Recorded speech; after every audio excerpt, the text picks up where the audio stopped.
آپ کے سوال کا جواب یہی ہے کہ آپ مثلا اس دن جب یہ اسلام آباد میں آئے اور جس طرح انہوں نے گیٹ کریش کیا عدالتی کمپاؤنڈ کا، اور وہ اپنے ساتھ جو بھی جتنے 100 بندے لے کے آئے اور جو انہوں نے توڑ پھوڑ کی، میں انچارج ہوتا نا، I would have made sure کہ every one of them gets arrested, every one of them, because that's the only way آپ writ of the state نافذ کر سکتے ہیں، irrespective کون ہے، کہ ہاؤ ڈیئر لوگ جا کے عدالت کے اندر گھس جاتے ہیں اور پھر وہاں یہ پریشر نہیں ہے.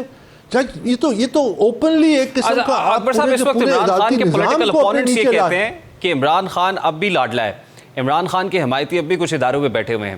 میں آپ سے یہ بات اس لیے پوچھ رہا ہوں کہ جس وقت ممنوعہ فنڈنگ کیس کی بات ہوتی تھی تو مجھے بار بار یاد کرانا پڑتا ہے کہ آپ نے کہا تھا کہ اس کیس کا فیصلہ تب ہوگا جب وقت کا تقاضا ہوگا. تو اب تو ہواؤں کا رخ تبدیل ہو گیا ہے، نہیں ہوا؟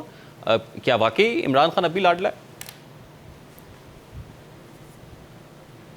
میرا خیال ہے کہ پولیٹیکل کمپلشنز وغیرہ جو ہیں کچھ ایسے، ایک اتنی بڑی حکومت ہے، اتنی بڑا کولیشن ہے، I don't think they have the clarity, I don't think they have the focus, and I don't think they have the determination, اور وہ جس کی وجہ سے بہت چیزیں کمپلیکیٹ ہو رہی ہیں. I think the reality has change, اس میں کوئی شک نہیں ہے.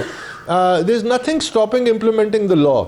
آپ نے لا، جس کی جو ذمہ داری ہے اس نے پوری کرنی ہے، اس نے قانون نافذ کرنا ہے. تو جب وہ قانون نافذ کرے، کیونکہ اگر ہم اس بحث میں چلے گئے کہ آیا وہ لاڈلا ہے، لیکن in practical terms he is getting away with it, اس میں تو کوئی شک نہیں ہے کہ جو کچھ وہ کر رہا ہے. جیسا میں نے آپ کو کہا کہ جب وہ اسلام آباد کی عدالت کے اندر گھستا ہے اور گیٹ کو کریش کرتا ہے اور اپنے سپورٹرز کو لے کے اور وہاں پہ اسٹیٹ پراپرٹی کو ڈیمیج کرتا ہے، that's not acceptable. Akbar sir, my question is very simple. Then why is he getting away? Then why is he getting away with so simply in so many like strong cases? کیا ہے جس سے بڑا آسانی سے دامن چھڑا کے چلے جاتے ہیں؟ Why is it so? اب میں نے آپ کو عرض کیا نا کہ it is a weak government جس کا فوکس نہیں ہے، جس کے پاس وہ کلیئرٹی نہیں ہے، وہ پولیٹیکل. ہمارے ہاں ایک بہت بڑی ٹریجڈی ہے کہ پولیٹیکل کمپلشنز ہمیشہ اوور رائڈ کرتے ہیں کہ سیاسی کیا اس کا نتیجہ نکلے گا. کیا جب آپ حکمران ہوتے ہیں، جب آپ نے حلف لیا ہوتا ہے، پھر آپ وہ سیاسی کمپلشن سے آزاد ہو جاتے ہیں. You owe it to the state, the people of Pakistan, enforce the law, implement the writ of the state. That's the only way societies آگے پروگریس کریں گی. تو ہمارے ہاں یہ پولیٹیکل کمپلشن جو ہے نا، یہ اوور رائڈ کر جاتی ہیں، جس کی وجہ سے بہت معاملات ہمارے خراب ہو جاتے ہیں. لیکن میں اب سمجھتا ہوں کہ اب وقت آ گیا کہ پاکستان میں، اینڈ زیادہ اب ٹائم نہیں ہے، میں آپ کے ساتھ باتیں یہ کرتا رہا ہوں پریڈکشنز پہلے فارن فنڈنگ کے حوالے سے، آج بھی میں آپ کو ایک اوور آل پولیٹیکل اس کے حوالے سے، ہمارے پاس زیادہ ٹائم نہیں ہے.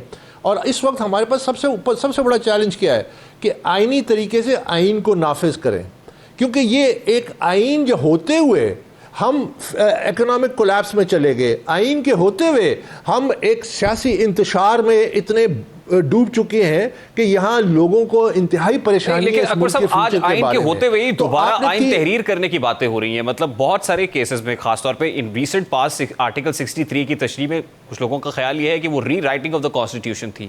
پھر جب آئین کی تشریح ہوتی ہے ہم سپریم کورٹ سے رجوع کرتے ہیں.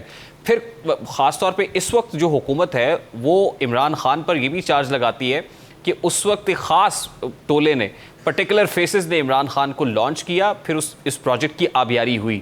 تو آج ہی ثاقب نثار صاحب کا انٹرویو آپ کی نظر سے گزرا ہوگا، تو آپ بھی کچھ لوگوں کو رسپانسبل قرار دیتے ہیں کہ اتنی دیر تک ممنوعہ فنڈنگ کیس کا فیصلہ نہیں آیا، اس کے بعد آج بھی سیف پیسیجز، سیف ایگزٹ مل رہا ہے. تو کیا کچھ لوگ رسپانسبل ہیں؟ کیا پروجیکٹ عمران خان کو لانچ کرنے والے، اس کی آبیاری کرنے والے، they should be held accountable اور رسپانسبل؟ ایبسولوٹلی. جب تک آپ ان لوگوں کو اکاؤنٹیبل نہیں کریں گے، اور اس میں جو پاکستان کی آج کی جو صورتحال ہے، ایک طرف انتشار ہے، دوسری طرف معاشی جو ہے وہ انتہائی سیریس سچویشن ہے، تیسری طرف مہنگائی ہے، لوگ بالکل مہنگائی کے نیچے مر رہے ہیں، اس میں کوئی شک نہیں ہے، جاب اپرچونٹیز نہیں ہے، تو ایک بہت مشکل صورتحال ہے. اس میں میں سمجھتا ہوں کہ تمام اداروں نے اپنا حصہ ڈالا ہے. اب یہ الگ بحث ہے کہ کس ادارے نے زیادہ ڈالا ہے، کس ادارے نے کم ڈالا ہے. میں نے جب یہ عمران خان نے 26 نومبر کو جو اپنی تحریک تھی وہ جب ختم کی پنڈی میں، اور ان کا مین مقصد یہ تھا کہ وہ کہتے تھے کہ آرمی چیف میرٹ پہ لگنا چاہیے، وہ اپنی مرضی کا آرمی چیف لگانا چاہتے تھے. تو وہ جب نہیں ہوا, جب سے وہ اپنے ککون میں بند ہیں, باہر سڑکوں پہ نہیں نکلتے ہیں فار وٹ ایور ریزن جو ہے, اس وقت تک وہ لگے ہوئے تھے. تو میں نے اس وقت کہا تھا کہ پاکستان کو اب یہ ایک میریکل تھا کہ ایک شخص میرٹ پہ آ گیا ہے. میں بالکل اوپنلی کہتا ہوں, کرٹیسائز بھی اوپنلی کرتا ہوں. تو ڈی ٹاکسیفائی کرنے کی ضرورت ہے. آپ نے اپنی اسٹیبلشمنٹ کو ڈی ٹاکسیفائی کرنا ہے, آپ نے اپنی جوڈیشری کو ڈی ٹاکسیفائی کرنا ہے, آپ نے اپنی پالیٹکس کو ڈی ٹاکسیفائی کرنا ہے, آپ نے اپنی اکانومی کو اپنے پاؤں پہ کھڑا کرنا ہے تھرو اکنامک ایکسپرٹس. آپ نے, پاکستان نیڈز اے بریک. میں